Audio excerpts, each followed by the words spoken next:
সেখানে চিকেন করা হয়েছিল, মাটনও করা হয়েছিল। চিকেন মানে যারা মাটন খায় না তাদের জন্য চিকেন করা হয়েছিল।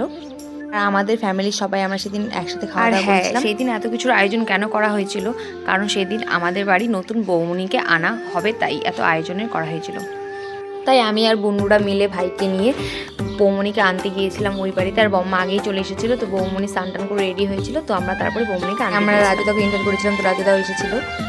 আর রাজুদাকে বললাম বৌমনিকে নিয়ে যাওয়া আগে, তো বৌমনি আগে এখানে বৌমনি আসা মাত্রই কাকিমণি আর মা মিলে আশীর্বাদ করে নিল। বৌমনি আসার পরে তখন হলো চিকেন, মাটন, মাছ সবই রান্না হয়ে গিয়েছিল। তখন শুধু ছিল পোলাও রান্না বাকি, আর সেটাও বম্মা বসিয়ে দিয়েছিল।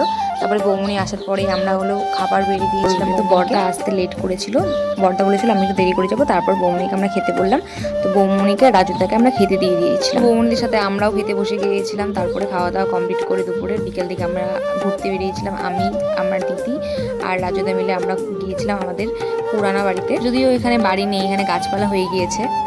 তো সেই সময় কুলের সিজন ছিল, তো রাজুদা আর দিদি মিলে কুল পাড় ছুঁড়ে মারছিল। তারপর আমরা বাড়িতে চলে আসি। বাড়িতে চলে এসে দেখি এখানে মোমোর আয়োজন করা হয়েছে। সেই ভিডিও এই পর্যন্ত দেখা হচ্ছে নেক্সট ভিডিওতে। বাই। ভিডিওটি ভালো লাগলে লাইক, কমেন্ট, শেয়ার, সাবস্ক্রাইব করুন।